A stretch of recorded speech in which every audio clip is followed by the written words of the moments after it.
They say the worst part isn't the fall, it's what comes after the landing. You've just had what people call an ego death. Maybe it came through a spiritual awakening. Maybe it cracked you open during a crisis, a breakup, a psychedelic trip, or years of internal struggle that finally reached the surface. However it happened, you felt it. Your old self, the identity you clung to for so long, collapsed. It's gone. And for a moment, it was peaceful, even freeing. But now you're stuck in the silence. No goals, no drive, no clear self to fight for. Just this empty space where you used to be. And that's where most people get lost. We think enlightenment means glowing forever in some cosmic bliss. But the reality is, it is messy, disorienting. It can leave you lying on the floor of your life, trying to remember why anything even matters anymore. Carl Jung, the Swiss psychologist who reshaped how we understand the human psyche, understood this part better than most. He called it the death of the persona.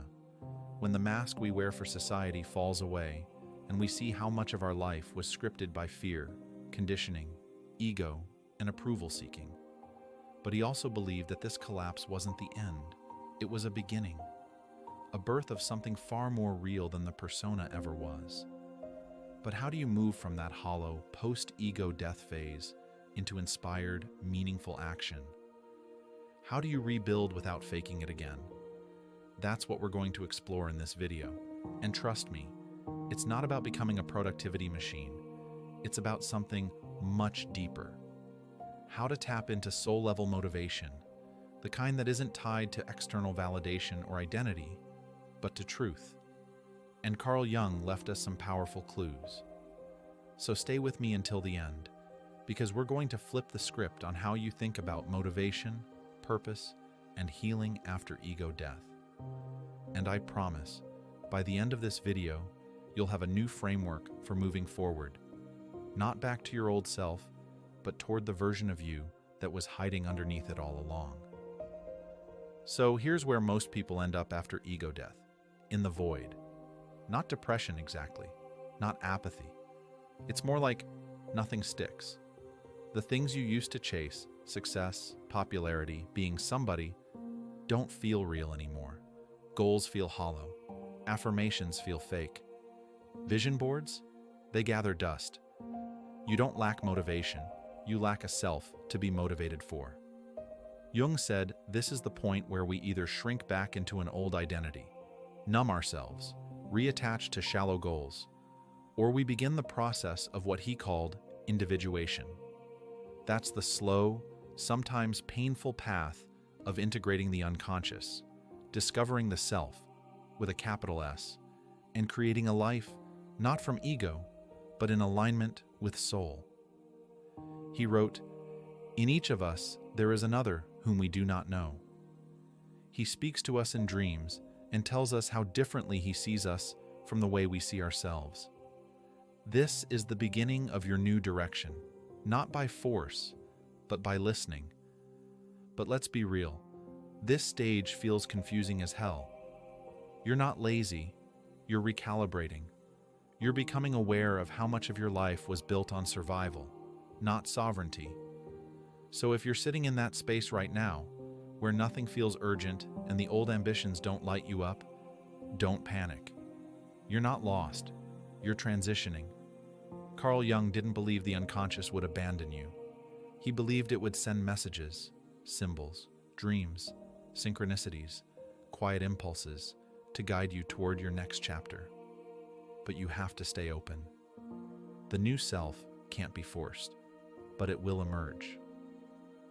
Before we continue, if you're someone who loves expanding your mind and exploring the deeper layers of life, make sure to subscribe to Fractal Wisdom to never miss a moment of clarity, insight, and soul-aligned truth. So you've hit the void, your post-ego death, floating in that weird space where the old motivations don't work and the new ones haven't quite shown up yet. Let's be honest, this part is weirdly exhausting. You're not doing much, but you feel drained. You want to move, create, build something meaningful, but it's like your body and mind just won't sync up. Everything feels slow, heavy, pointless. Now here's the paradox. What if the thing holding you in that stuck place isn't the emotion itself, but your resistance to it? I know, it sounds backwards. But every time you feel tired and beat yourself up for it, you're not resting, you're wrestling. You're burning mental energy trying to be in a different state than the one you're in. And that resistance and inner argument is draining you. Not the tiredness, but the fight against the tiredness. Carl Jung understood this dynamic well. He said, "What you resist not only persists, but will grow in size." That wasn't just metaphorical. He was talking about the human shadow, the part of ourselves we repress, judge, and avoid. When we resist what's inside us, we split from ourselves. We create internal conflict. We leak energy trying to pretend we're fine. But what happens when you stop? What happens when you let yourself be tired, fully, just surrender to it? What happens when, instead of shaming your lack of motivation, you sit with it, breathe with it, and listen to it? You begin to feel what's underneath. And when you stop resisting the so-called negative state, when you allow it to exist without judgment, you create space for it to move. That's when things begin to shift. Let's break that down in real-life moment. You're lying in bed. Nothing sounds exciting. Your inner critic kicks in. You're wasting time. You should get up and do something. Why are you like this? But what if instead of spiraling into shame, you said, "I'm feeling lazy right now. That's okay. I'm going to feel it and not try to escape it." What you'll find is that your body relaxes. The tight grip in your body loosens. Your mind softens. And maybe, not always instantly, an hour later, or even 10 minutes later, something stirs. A little spark, a curious thought, a small urge to move, or create, or go for a walk. That's not forced motivation, that's organic momentum. Because the deeper truth is, emotions aren't good or bad. From a higher state of consciousness, they're just energy. Energy waiting to move, to be expressed, to complete their cycle. Sadness isn't weakness. It's the body processing grief, loss, or a need for release. Anger isn't evil. It's often unspoken truth trying to protect your boundaries. And fear is your nervous system trying to keep you safe. Maybe outdated, but still trying. Children know this. Just watch them. When they're sad, they cry, loudly. Then they're done. When they're angry, they scream it out, and 5 minutes later, they're playing again like nothing happened. That's because they don't have beliefs about their emotions. They don't judge them. They just feel them. Until we teach them not to. We teach them that good boys don't cry. Anger is bad. Calm down. Be strong. Don't be lazy. And slowly, they begin to suppress. That suppression creates a shadow, the unconscious part of our psyche that Jung spent his life studying.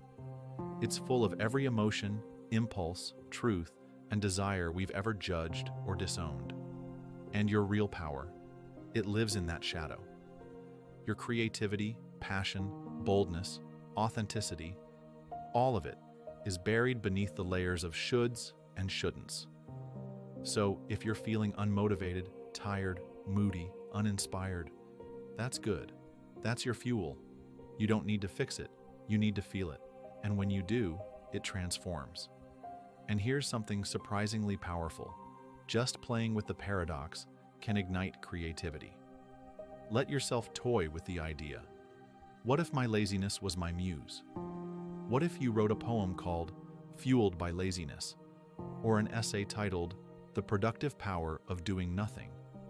What if your sadness became The Water That Softens Stone?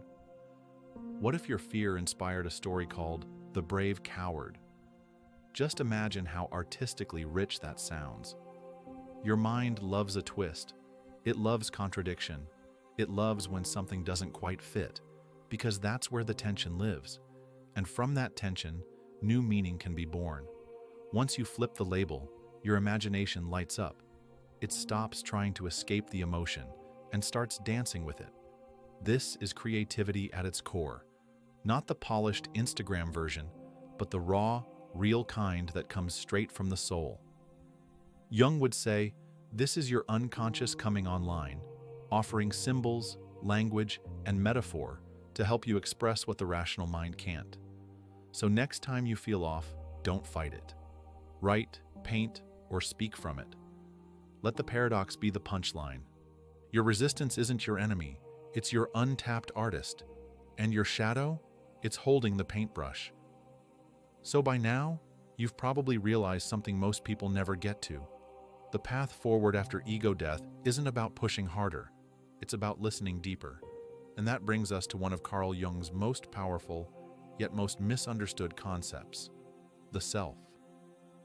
Not your job title, not your Instagram bio, not even your personality type. Jung's self, with a capital S, is the totality of who you are. It's your soul's blueprint. It includes your conscious mind and your shadow, your wounds and your potential. It's not just who you are today, it's who you were always meant to be. The self wants to guide you. It wants to grow, evolve, express, and create through you.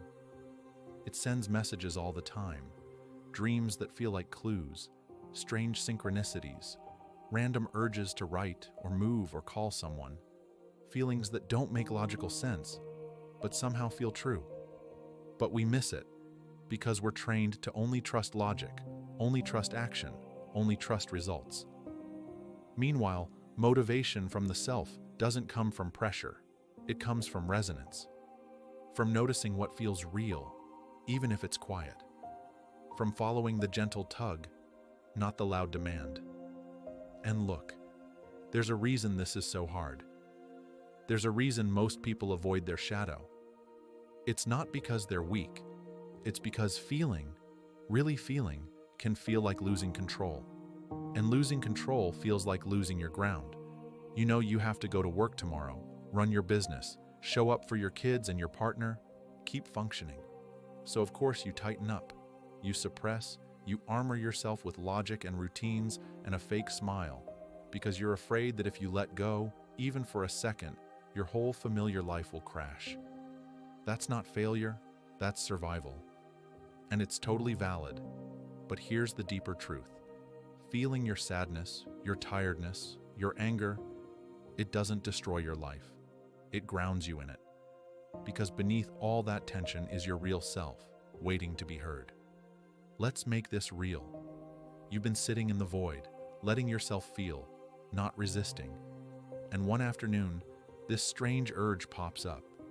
You suddenly want to rearrange your room, or go for a walk, or open a Google Doc and type out a few sentences that don't even make sense yet. You almost dismiss it. You think, that's silly, what's the point? But it feels light, expansive. That's the self-talking. Follow it. Jung believed this kind of symbolic, non-linear intelligence is where the gold lives. He called it the transcendent function, the bridge between the conscious and unconscious.